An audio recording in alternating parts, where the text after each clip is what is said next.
tanam pinang rapat-rapat agar puyuh tak dapat lari. Salam pertama kurang semangat, saya ulang kedua kali. Assalamualaikum warahmatullahi wabarakatuh.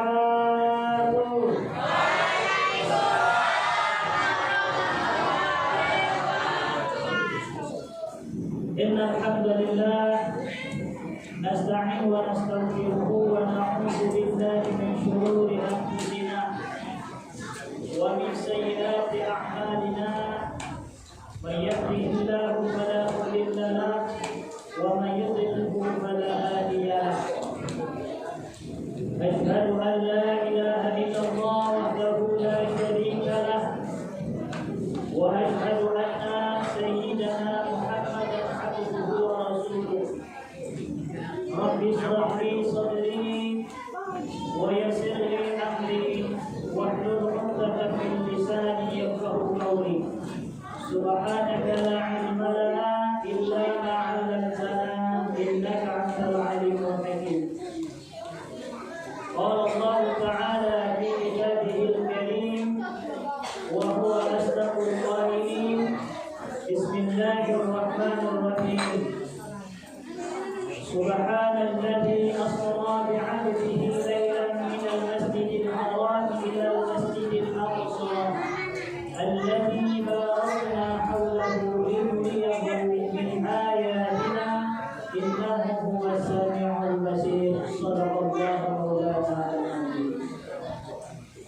Yang sama-sama kita muliakan para alim ulama, cerdik pandai, tokoh masyarakat, tokoh pemuda, yang sama-sama kita muliakan para pengurus Musholah Darun Naim Desa Ujung Galuh Timur, yang berbahagia, kepada hadirin dan hadirat kaum muslimin dan muslimat yang berbahagia, dan yang tak terlupakan juga kepada aparat pemerintahan desa yang mudah-mudahan sama-sama kita dirahmati oleh Allah Subhanahu wa taala. Amin ya rabbal alamin. Bapak Ibu yang berbahagia yang dimuliakan Allah Subhanahu wa taala. Malam ini saya bersyukur bisa berjumpa dan bersilaturahmi. Alhamdulillah, malam ini saya bisa datang dan berjumpa dengan Bapak Ibu di sini. Saya ini bukan orang asing, loh. Saya ini orang Indonesia. Maksud saya ini juga orang Rokan. Saya aslinya orang Kabut, Kecamatan Kabut, Kabupaten, tentu Rokan ya Pak ya. Alhamdulillah. Cuma karena saya dapat istri orang Kasikan, pindahlah saya ke Kampar. Jadi sekarang saya orang Kampar. Kampar Rokan Hulu adik kakak. Kakaknya adalah Kampar, adiknya Rokan Hulu. Betul Pak? Sebagai perkenalan saya, tadi sudah disampaikan oleh MC, nama saya Suherman SSI. Baru kali ini saya ceramah, foto saya di Padang. Saya lihat kayaknya tampan yang dipoto daripada yang aslinya ya. Ya, itu foto udah lama itu. Nggak ada lagi foto, saya nggak punya foto. Jadi apa adanya saja. Mohon maaf kalau seandainya tak sama dengan asli yang dengan gambar. Cakap mana tuh yang aslinya atau ini fotonya? Tentu yang saya tanya kan dulu, bukan bapak-bapak saya tanya. Bapak-bapak nanti nggak nyambung. Ibu-ibu yang berbahagia, alhamdulillah saya tinggal dikasihkan sebagai salah satu pengasuh di pondok pesantren Nikmatullah yang sudah berjalan lebih kurang sampai saat ini 6 tahun. Sebagai perkenalan sosialisasi sedikit, Nikmatullah berjalan 6 tahun, yang kita dirikan sekarang di situ mulai dari tingkat RK sampai ke MI, MTS dan Madrasah Aliyah sekaligus dengan panti asuhannya. Alhamdulillah, santri-santri kita yang barangkali mungkin anak yatim, yatim piatu atau orang tua yang betul-betul kurang mampu, kita akan bantu melalui kajian. Insya Allah dengan izin Allah kita akan bantu sampai selesai jam 6 tersebut. Bagi Bapak Ibu mana tahu yang kepengen barangkali mungkin menyembolahkan anak kita di situ, kami terima dengan lapang dada. Alhamdulillah. Kemudian anak saya baru 4. Kalau dari wajah saya, anak saya berapa Bu? Belum punya anak. Kata teman saya, kayak saya umur saya baru 18 tahun katanya. Ya, 18 tahun terbalik. Istri saya baru 1. Saya bukan bermaksud nambah, tapi kalau memang ditambah oleh Allah, la haula wala quwwata. Bapak Ibu yang berbahagia, sebelum saya lanjutkan pengajian kita pada hari ini, saya bertanya dahulu. Di sini pengantar kita, ceramah kita hari ini pakai bahasa Indonesia kah atau pakai bahasa Inggris? Bahasa Inggris. Bahasa Indonesia saja ya. Oh, bahasa Indonesia campur maju. Ada orang maju sini? Saya orang maju loh. Ada 1, 2. Berarti lebih banyak orang Jawa ya. Kalau saya pakai bahasa Inggris nanti Bapak Ibu nggak ngerti, saya nggak paham. Ya, jadi kita pakai bahasa Indonesia ya. Bapak Ibu yang berbahagia yang dimuliakan Allah Subhanahu wa taala. Yang pertama kali kita bersyukur kepada Allah. Kenapa kita bersyukur? Sampai dengan saat ini kita masih diberikan panjang umur oleh Allah. Sampai kita masuk ke bulan Rajab yang mulia ini. Sekarang kita berada di bulan Rajab. Bulan Rajab ini adalah salah satu bulan yang mulia, dimuliakan Allah Subhanahu wa taala. Kemuliaan bulan Rajab ini sudah Allah firmankan dalam Al-Qur'an. Inna iddatash shuhur indallahi 12 syahran. Fi kitabillahi yawma khalaqas samawati wal ardh minha arba'atun hurum. Sesungguhnya bilangan bulan di sisi Allah itu ada 12 bulan. Diciptakan oleh Allah pada suatu hari. Allah menciptakan langit dan bumi. 4 diantaranya adalah bulan haram. Apa bulan haram itu? Muharram, Zulqa'dah, Zulhijjah, dan Rajab. Ini Allah jelaskan Pak. Jadi alhamdulillah Rajab ini adalah bulan yang mulia karena yang termasuk bahagian 4 bulan yang dimuliakan oleh Allah Subhanahu wa taala. Rasul sudah mengatakan juga bulan Rajab ini disebut dengan bulan Allah. Kata Nabi, Rajab syahrullah, Sya'ban syahri, wa Ramadan syahrul ummati. Rajab ini adalah bulan Allah, Sya'ban bulanku, Ramadan adalah bulan umatku. Jadi Rajab ini Pak adalah bulan Allah. Maka jangan sampai kita sia-siakan bulan Rajab ini dengan amal ibadah. Nabi sudah mengatakan, siapa yang berpuasa 1 hari saja di bulan Rajab ini, insya Allah Allah nanti bakal berikan hadiah bagi mereka nanti di akhirat. Minuman yang lebih manis dari madu, yang lebih dingin dari salju, yang lebih putih daripada susu. Siapa yang minum bakal tak akan berhaus lagi untuk selamanya. Rajab kemarin sudah berpuasa Bapak Ibu? Insya Allah belum. Insya Allah udah ya. 1 hari saja kalau kita berpuasa, Allah bakal berikan nikmatnya, masya Allah. Ya, ini sebabnya Rajab ini diagungkan oleh Allah dan dimuliakan oleh Rasul.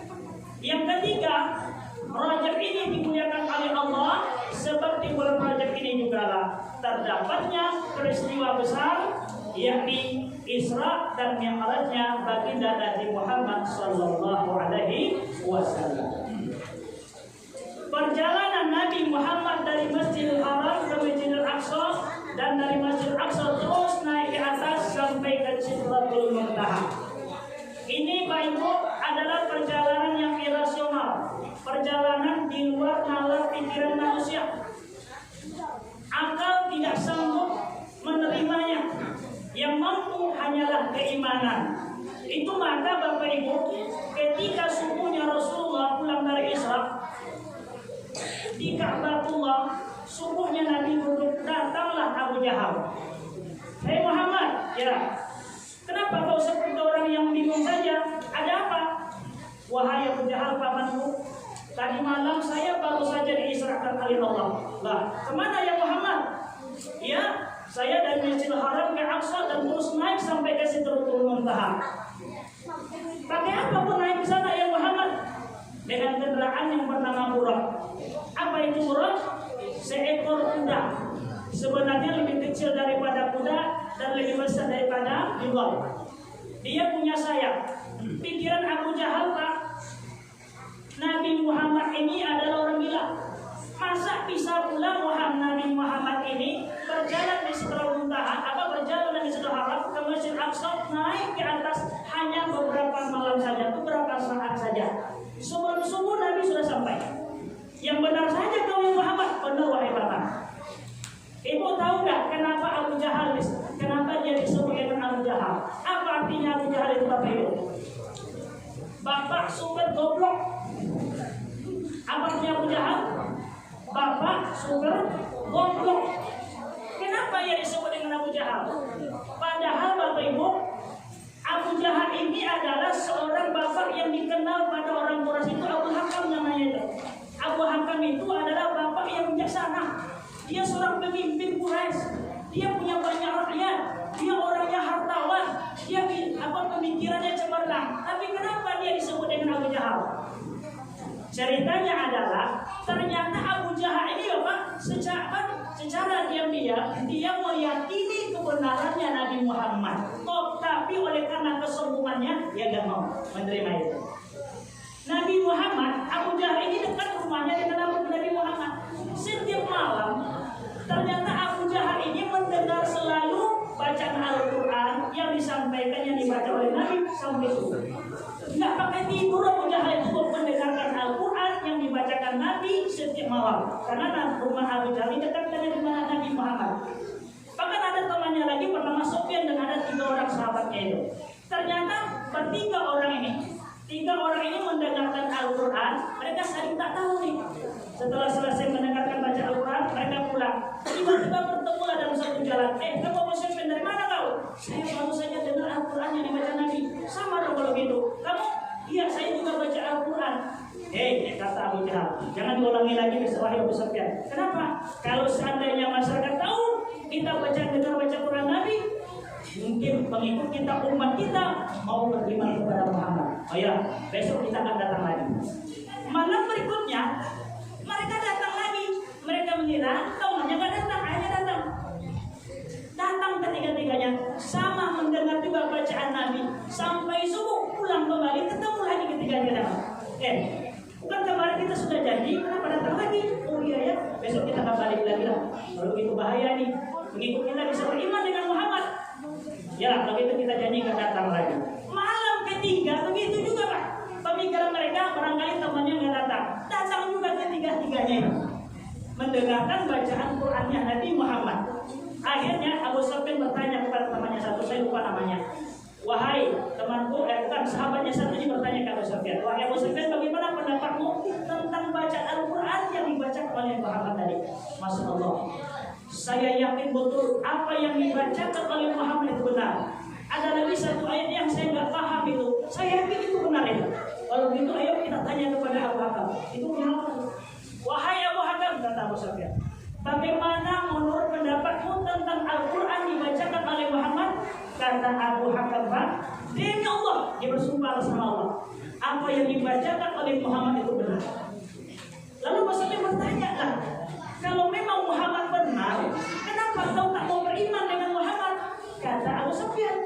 Kata Abu Hakam, hei Abu Sufyan, kau tahu kan, saya ini adalah pimpinan orang Quraisy. Dari dulu suku saya dengan suku Muhammad itu saling berlawanan. Kalau sukunya Muhammad penjaga Ka'bah, kami juga sebagai penjaga Ka'bah. Kalau sukunya Muhammad membuat kekuatan militer, kami juga membuat kekuatan militer. Kalau saya beriman dan tunduk kepadanya, berarti saya kalah. Saya tidak mau beriman sama Muhammad. Itu makanya Abu Jahal itu disebut dengan Abu Hakam itu disebut dengan Abu Jahal. Bapak super goblok. Dia tahu, yakin bahwa ajaran yang dibawa Muhammad itu adalah ajaran yang benar. Paham kok? Paham Pak? Kalau sudah paham demikianlah pengajaran. Kalau udah paham, sudah demikian apa ya? Ngaji itu sampai paham kan? Kalau udah paham, wallahu a'lam bishawab. Bapak Ibu yang berbahagia yang dimuliakan Allah Subhanahu wa taala. Perjalanan Nabi Muhammad ini Bapak Ibu, kenapa Nabi itu diserahkan? Boleh saya berdiri Pak? Boleh.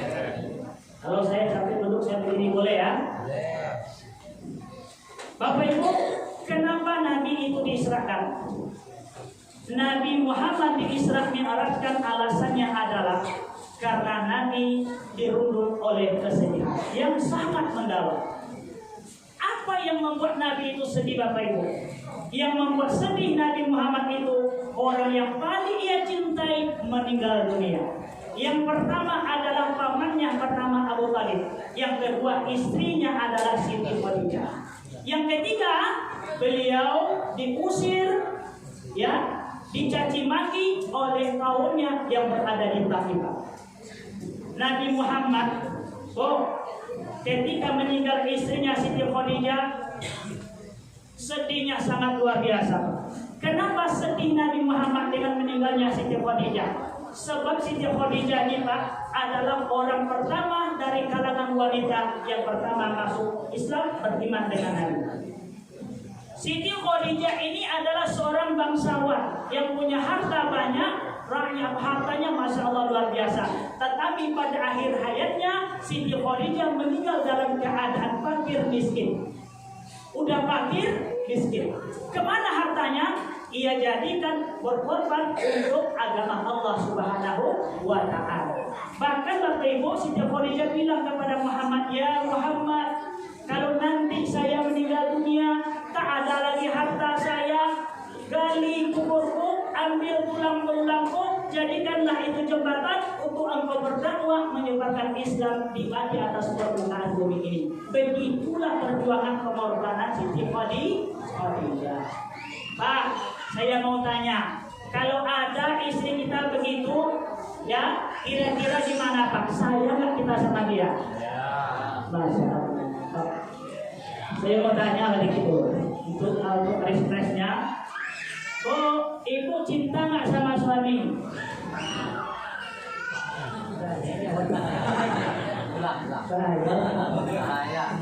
Bahaya ya sampai tahu urusan kita ini. Bapak-bapak lah saya tanya, Bapak cinta nggak sama istri kita? Masya Allah. Suaranya kuat ya. Saya ulang itu. Oh, ibu sayang nggak sama suami?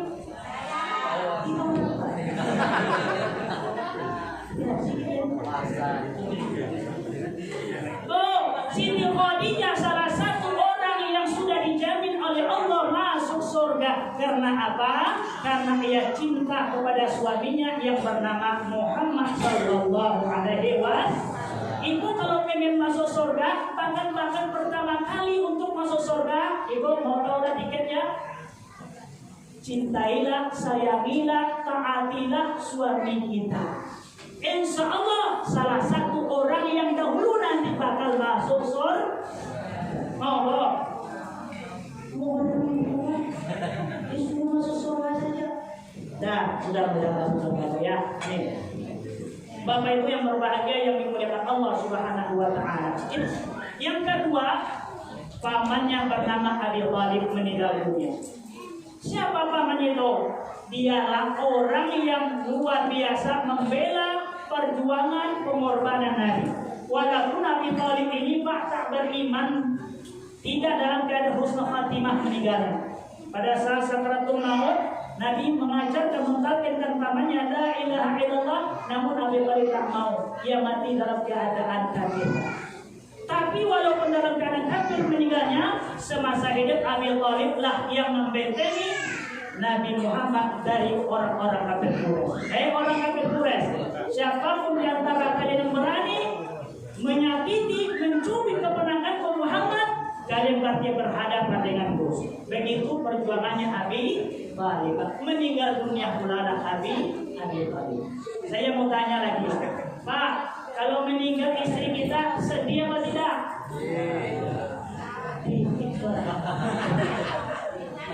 Saya sekedar mengajar saja cuma. Biasanya Pak Bo, kalau istri yang meninggal, ini kalau kalangan bapak-bapak nggak susah dapat istri. Di kampung saya dikasihkan Pak, udah 70 tahun kakek ini masih beristri muda ya Pak. Tapi kalau ibu-ibu meninggal suaminya, jarang yang dapat istri suami lagi. Saya bukan pernah begitu Bu, ya kan? Kenapa begitu? Nah ini pelajaran juga nih, karena suami ini nggak sanggup hidup sendiri ya Pak ya. Kalau ibu, insya Allah siap hidup sendiri. Ini perbedaannya ibu dan bapak. Ini kelebihan ibu, masya Allah luar biasa. Betul dong, betul dong.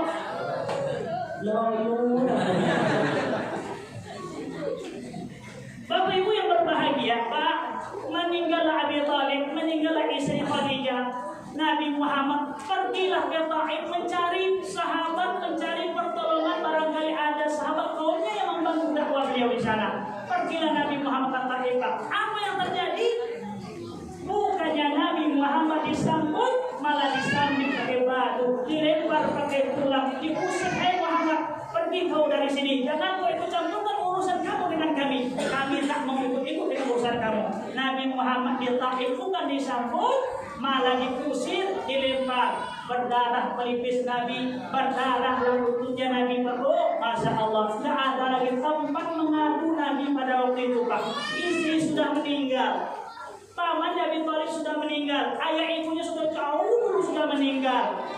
Sahabatnya tidak ada lagi yang membantu. Waktu itu orang-orang kafir Quraisy mencari, mengancam dan membunuh Nabi. Akhirnya Bapak Ibu, kembalilah Nabi Muhammad datang ke Masjidil Haram. Beliau beranikan diri masuk ke Mekah. Tidurlah Nabi pas di hadapan Ka'bah.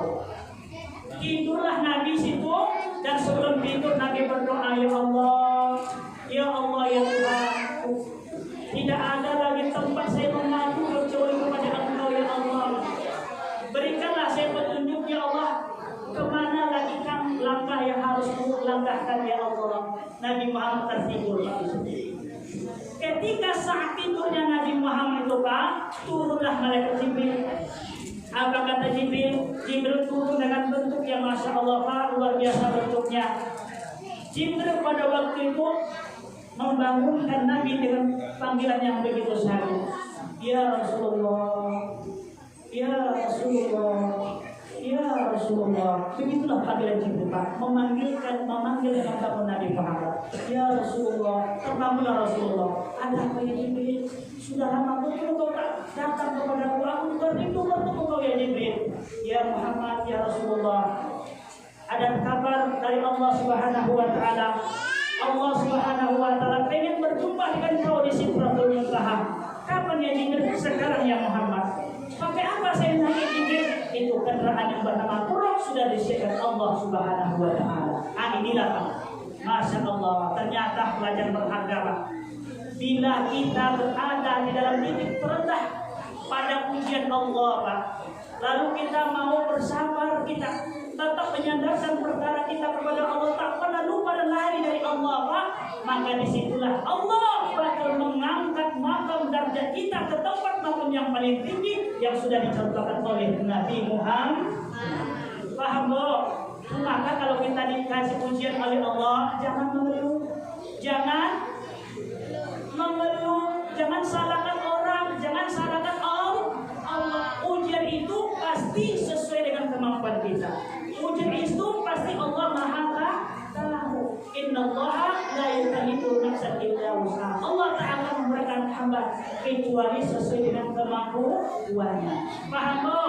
Nanti kita dipuji Allah, suami kita beristri yang kedua. Ujiannya Bu? Ujiannya Bu? Ujian. Mantap itu Pak. Kalau ada istri kita merelakan kita berbini dua, ikhlas dia Pak, masya Allah, itu jempol saya kasih bibir. Bapak kalau dikasih apa, Mama barangkali mungkin izin Pak, poligami Bapak mau tidak Pak?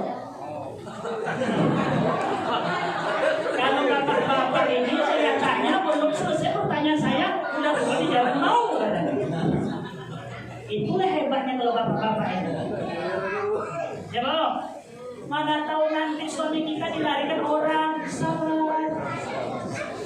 Ya Bang, mana tahu nanti suami kita sudah berbuah-buah, sabar. Ujian Allah. Semuanya itu adalah ujian maka Bro. Kalau kita ditimpa ujian oleh Allah, sabar.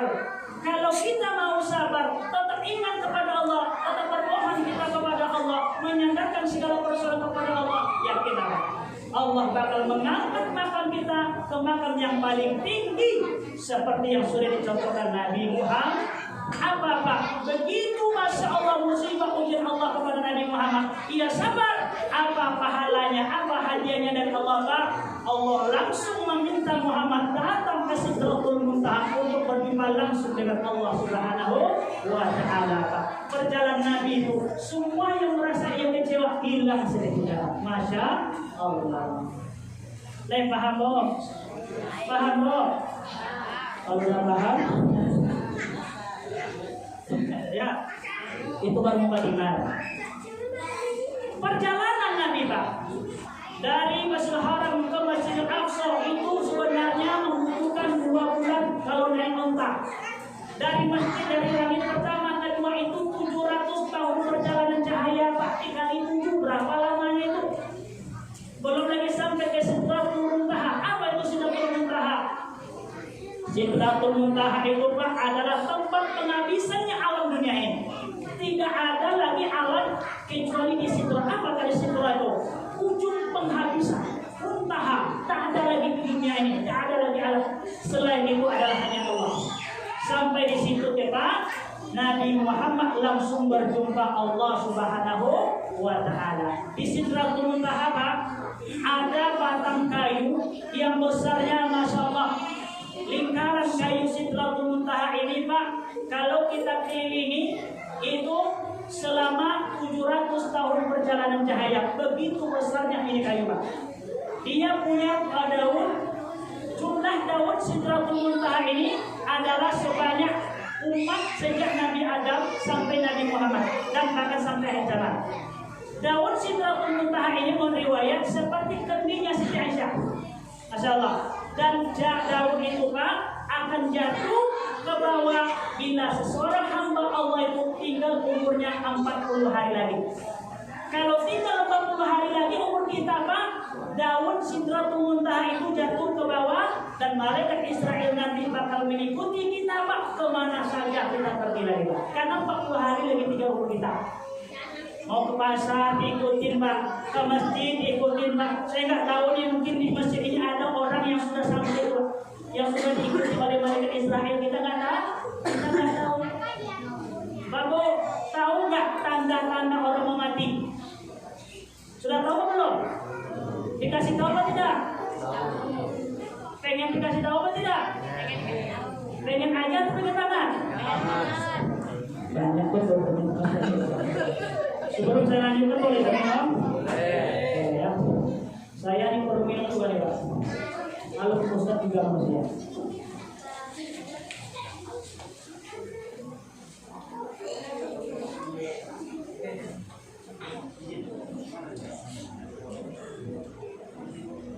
Bapak Ibu yang berbahagia, Pak, ada 40 hari jelang mati, ada 7 hari jelang mati, ada 3 hari jelang mati, ada 1 hari jelang mati. Tandanya sudah disebutkan oleh ulama Pak. Itu tanda-tandanya.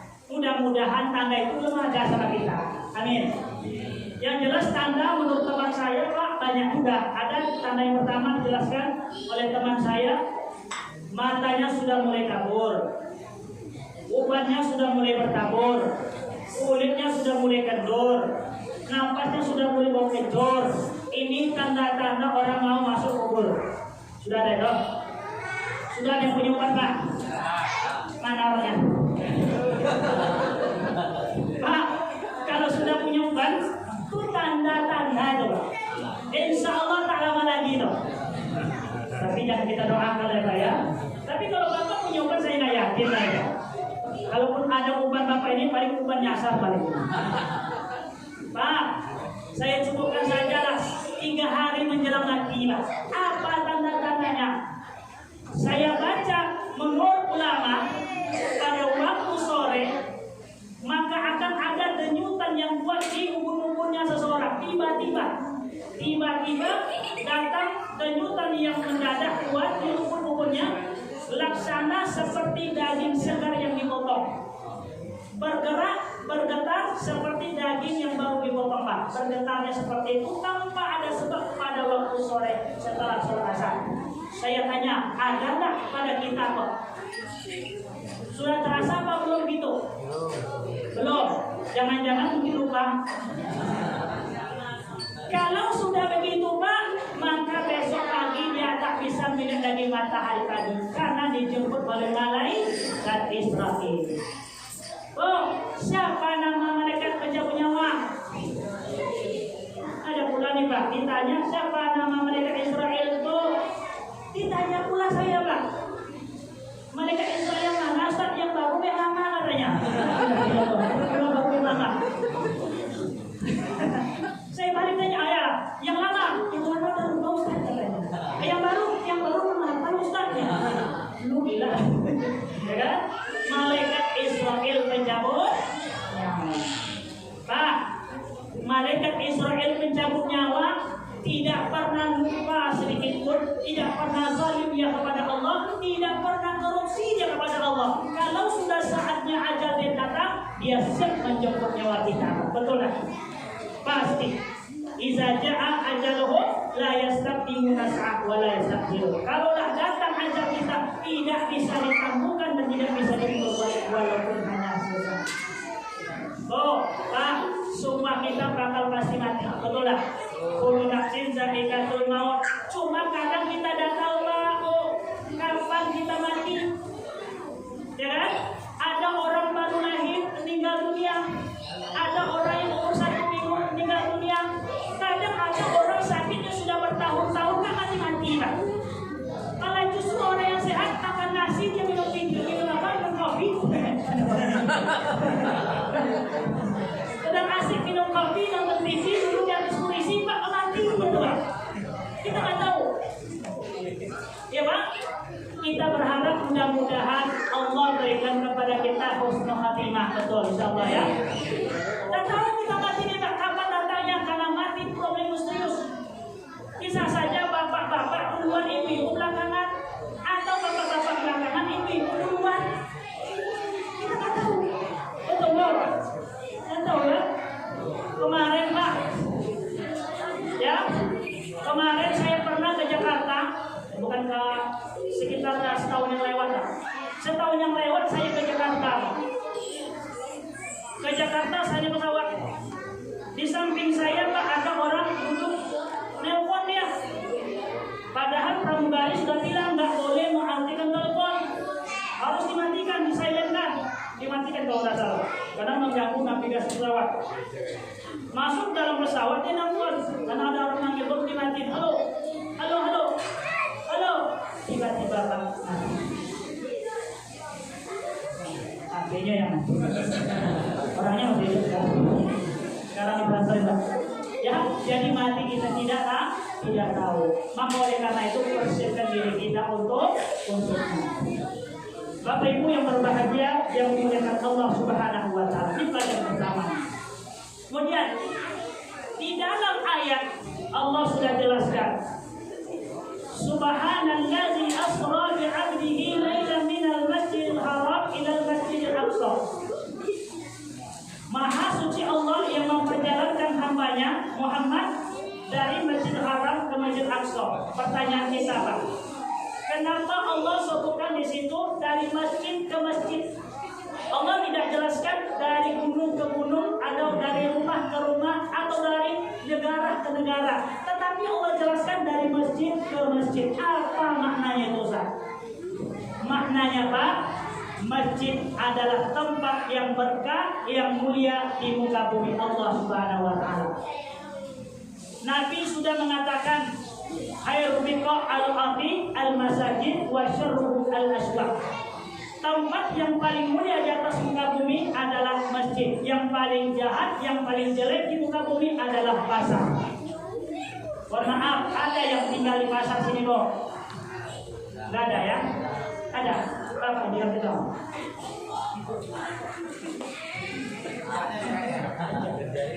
Kan ada yang nanya ke saya, Ustaz, kenapa pasar pula yang tempat jelek di Ustaz? Kalau gitu saya pindah saja dari pasar, Ustaz. Oh jangan. Nanti balap pindah, nanti terpaksa nanti jual tanah dulu, beli lagi yang baru, bahaya ribet. Kenapa ke pasar disebut tempat yang jelek? Karena di pasar itu rawan orang bikin dosa. Betul nggak Pak? Kadang ada orang yang ke pasar ini Pak hanya sekadar memamerkan paha dan bersih saja. Putih mulus lumayan, ini hitam kayak bani. Ada pula orang yang ke pasar ini Pak berbohong, minta sumbangan ya kita, itu tutupnya mata kayak orang buta Pak. Kita sedekah padahal matanya bersih, nggak buta. Saya pernah tuh di pasar Kabung dulu waktu saya mondok, saya perhatikan ada bapak-bapak jalan ngesot buta matanya Pak. Ya, saya perhatikan betul-betul nih bapak ini buta. Jalan ngesot terus jalan ngesot, akhirnya kebenturlah kepalanya ke kaki tempat orang jualan apa namanya kaki lima.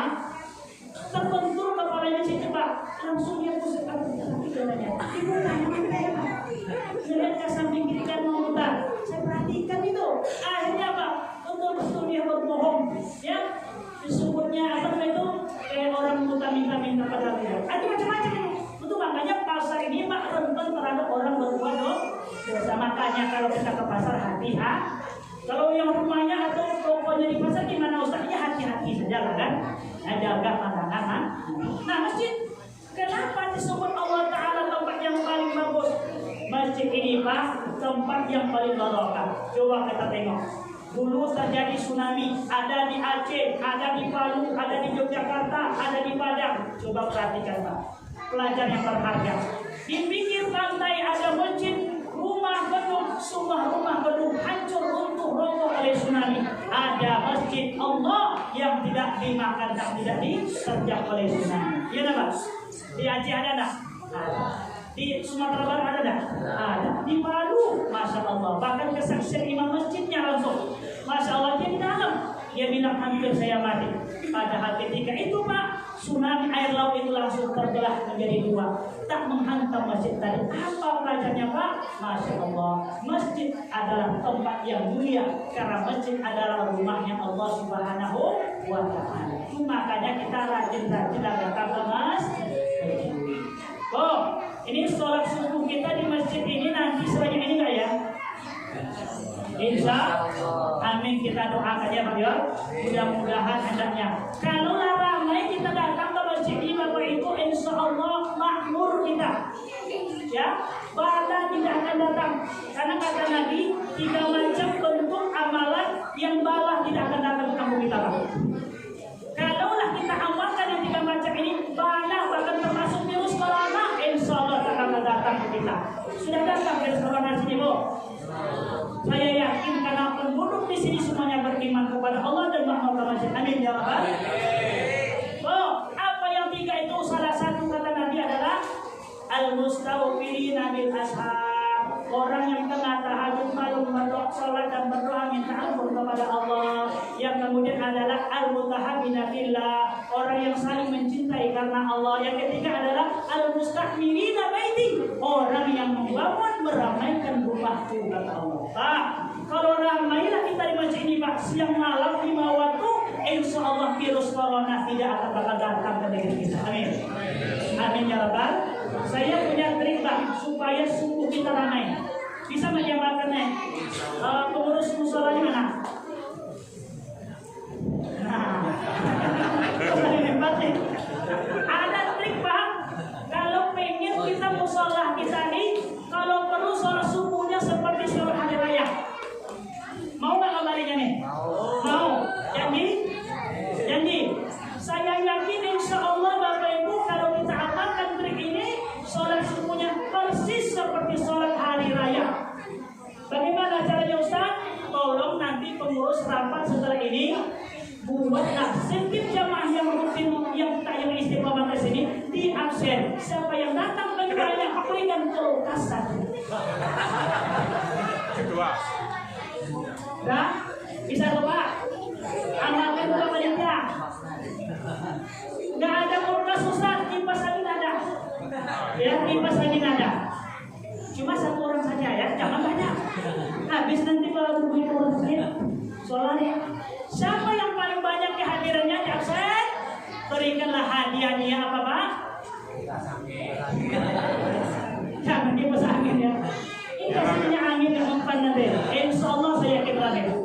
Pak, kalau kita makmurkan masya Allah ini Pak, insya Allah tak akan datang namanya wabah penyakit bahkan virus corona. Saya ada teman saya, kenapa ya Pak Ustaz katanya, orang kita Indonesia ini aman juga sedikit dari virus corona, tak sebanyak di Italia, tidak sebanyak seperti di Cina katanya, bahkan di Malaysia. Di Indonesia bahkan di Riau Pak, bahkan mungkin tidak ada ya insya Allah. Saya bilang karena umat Islam yang berada di Indonesia ini adalah umat Islam yang kuat-kuat, betul Pak? Insya Allah kita manusia hamba Allah yang kuat. Kenapa nggak kuat? Makanan kita saja mengerikan Pak. Takut kita dengarnya. Kalau tak salah orang Indonesia ini kita ini makannya Pak. Coba kita buktikan. Pisang batu, ubi kayu, pucuk bambu, dan ilaha illallah. Kalau bahasa coba gitu. Kalau ibu pengen coba nanti pulang ke rumah ambil pucuk bambu dikit saja, tolong ibunya. Rontok gitu semuanya.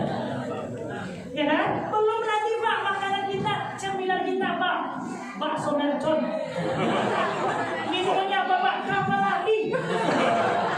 Bayangkan saja itu. Kadang-kadang Pak, cuci mulutnya saja naga cuci mulut naga.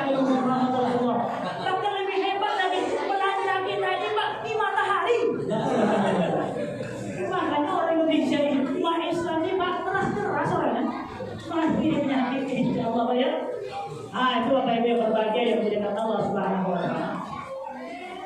Berapa menit bro? 10.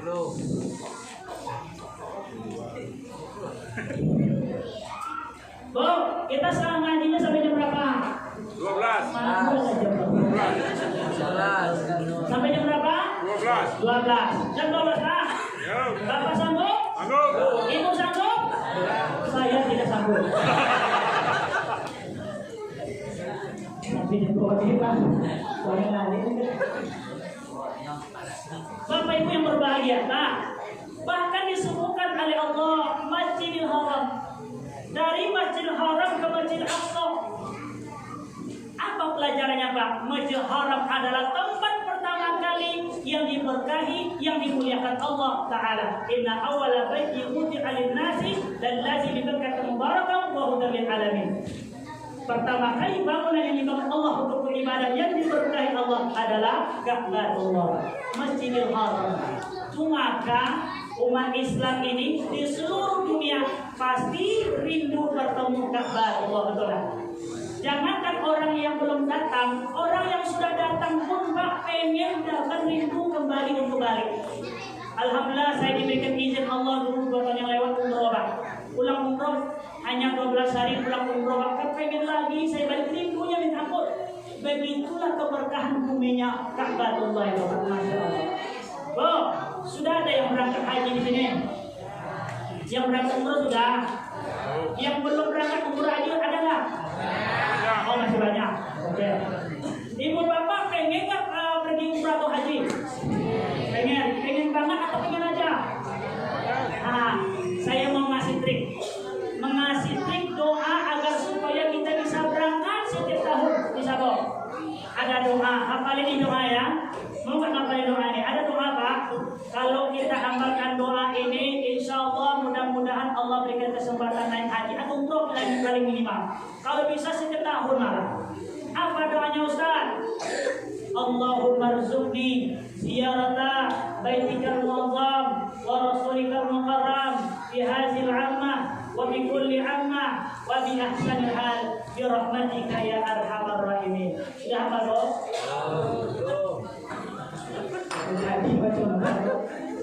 Allahumma rzuqni ziyarata baitikal mu'azzam wa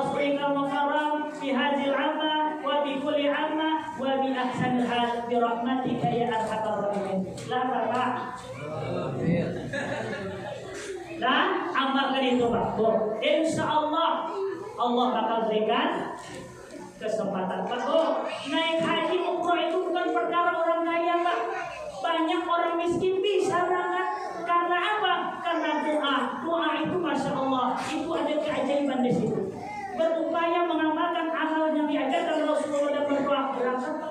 Kita pernah dengar ada sinetron tukang bubur naik haji, bayangkan. Ibu pernah dengar tak sinetron tukang bubur naik haji? Bisa naik haji padahal aktivitasnya tukang jual bubur. Itu di sinetron Pak. Ini di kampung saya. Nenek-nenek profesinya hanya tukang jual pisang Pak. Jual pisang berangkat haji dia Masya Allah. Nah sekarang saya tanya, Bu, Nek, kenapa kok bisa berangkat padahal profesinya tukang jual pisang? Iya Ustaz, karena yang saya jual bukan pisang Ustaz, tanah-tanah pisang sekali.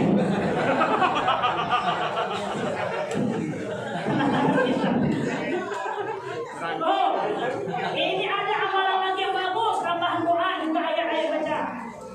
Guru saya pernah bilang kalau kamu hemat mau berangkat haji minimal umroh dah. Baca surah An-Naba. Amma yatasaalun 'anil naba'il 'adzim alladzi hum fihi mukhtalifun. Baca surah An-Naba. Ya, kemudian hemat katanya.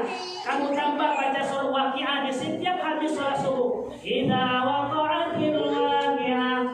Saya hafal cuma sampai situ. Ya, tambah lagi katanya baca surah Al-Mulk pada malam Jumat. Insya Allah berangkat katanya.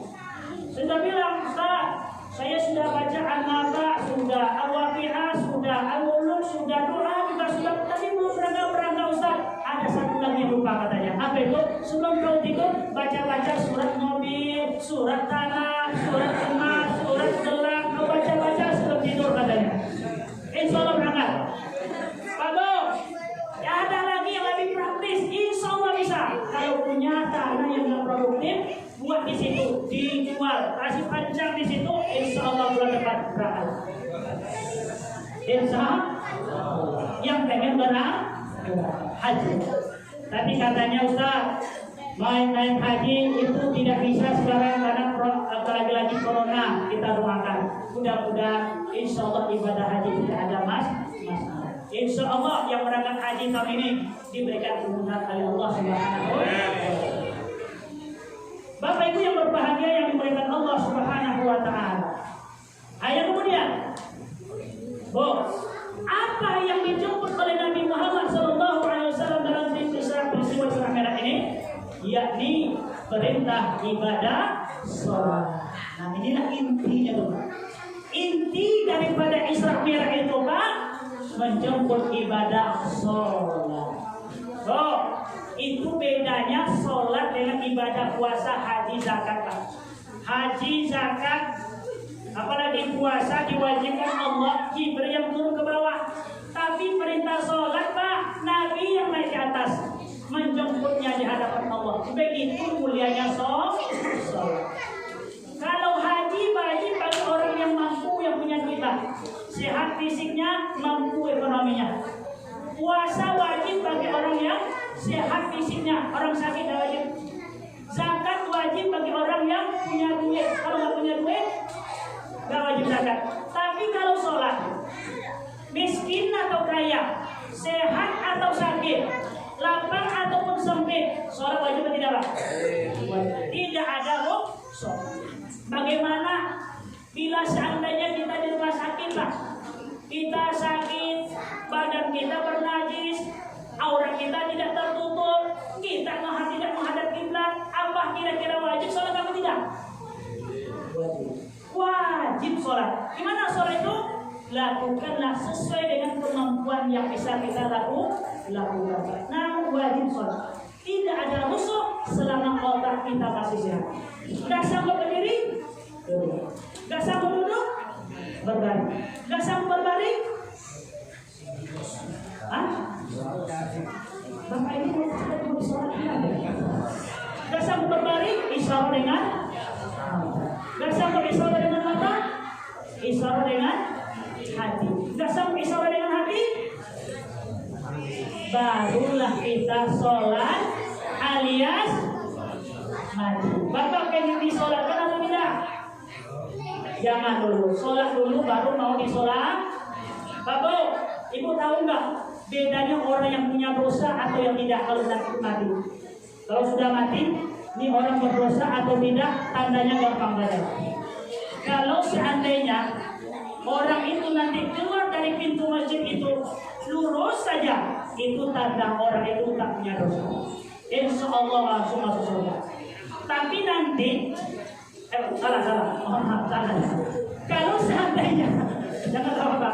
Kalau seandainya keluar pintu masjid itu nanti melintang, insya Allah itu orang bersih dari dosa dan insya Allah masuk surga langsung.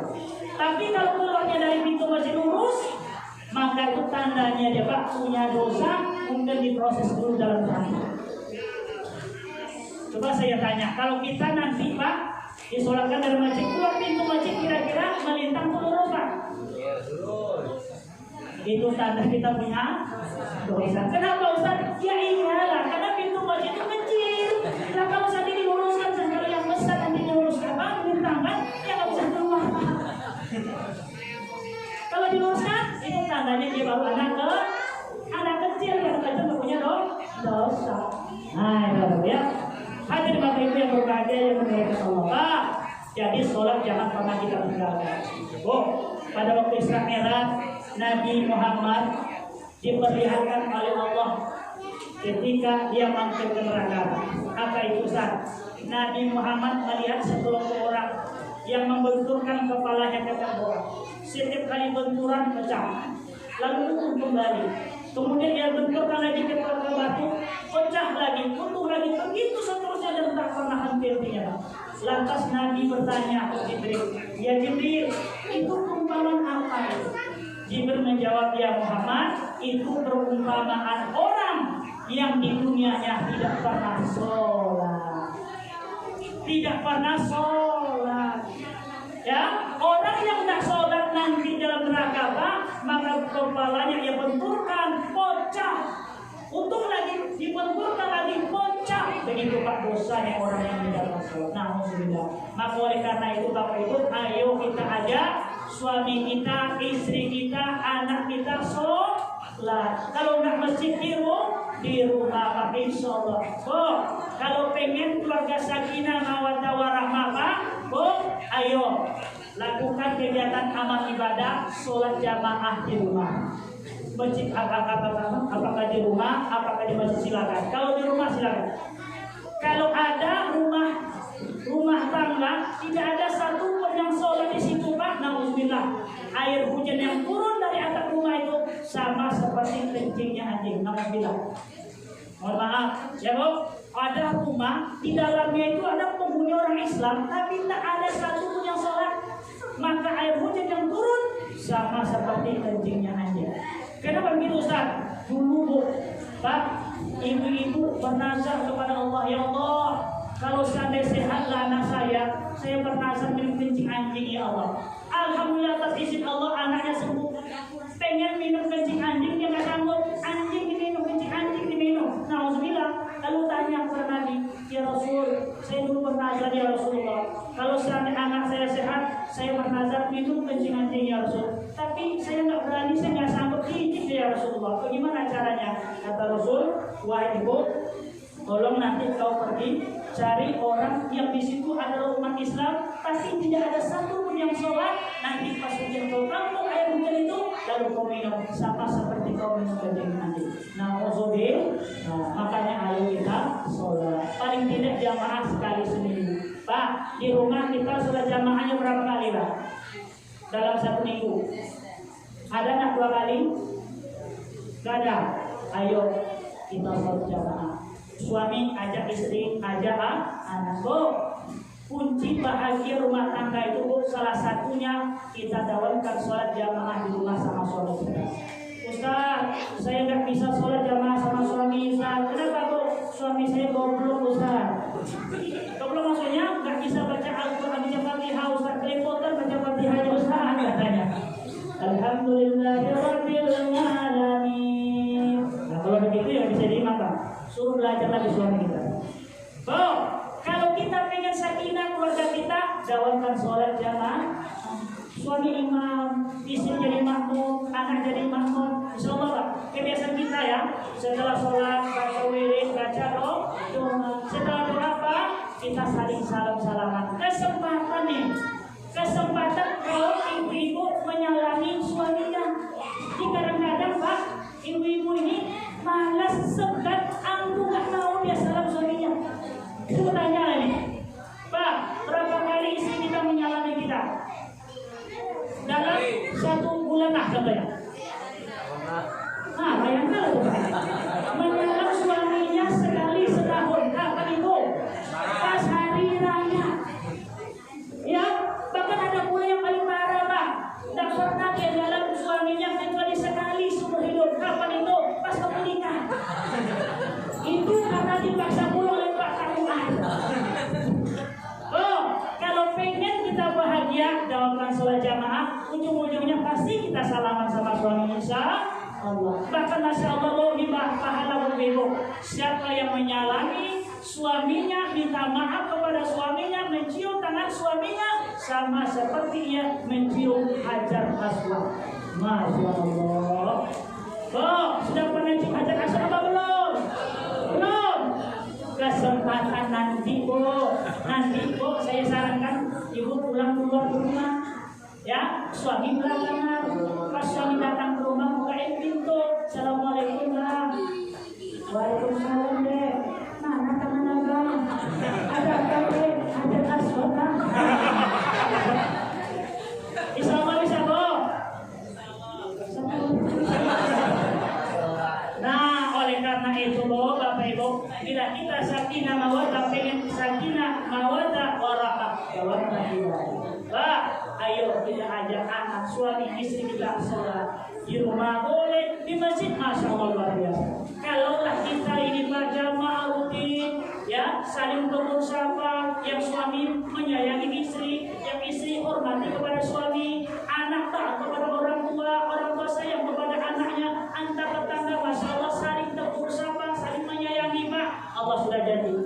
Walau anna ahlal qura amanu wattaqau lafatahna alaihim barakatin minas samai wal ardh. Kalaulah suatu penduduk wilayah, kalaulah penduduk desa timur, ujung batu timur ini mau beriman dan bertakwa kepada Allah, saling tegur sapa, saling menyayangi, Allah bakal bukakan pintu keberkahan dari langit dan juga dari bumi. Insya Allah. Kita pengen nggak Pak? Harga kelapa sawit 1 kilonya 5.000. Sekarang berapa? 1.400. 5.000 kalau perlu nanti menjadi 10.000. Apa kunci Ustaz? Ayo kita gawatkan sholat di masjid. Ayo kita beramai-ramai untuk memampukan masjid. Terakhir saya sampaikan Pak, siapa yang suka selalu sholat di masjid, sholat di waktu masjid, salah satu nanti orang yang nanti ibadah masak dapat naungan Allah. Sab'atun yuzilluhumullah yauma la zilla illa zilluh. 7 macam orang yang mendapatkan naungan Allah nanti Pak. Tidak ada naungan kecuali naungan Allah. Salah satunya Pak, rajulun mu'allaqatun qalbuhu fil masjid. Seseorang yang selalu terpaut hatinya untuk ke masjid Pak. Setiap mendengarkan kumandang azan, tak senang dia keluar di masjid Pak. Ketika dia mendengarkan iqamah, maka dia tidak akan merasa senang kalau dia tidak di masjid. Asal keluar dari masjid, dia pengen lagi cinta lagi datang ke masjid. Mudah-mudahan kita bahagia dari itu. Amin ya rabbal alamin. Nah, inilah pengajian kita pada malam ini Bapak Ibu. Kita nggak bisa lama-lama. Janji kita sudah jam 12 tadi ya. Tapi saya nggak sanggup Pak. Kalau Bapak Ibu sanggup silakan duduk, saya pulang duluan. Baik, demikianlah pengajian kita. Mudah-mudahan apa yang saya sampaikan ada manfaat. Kalau ada hilaf kurang dan ada salahnya, saya mohon minta dimaafkan.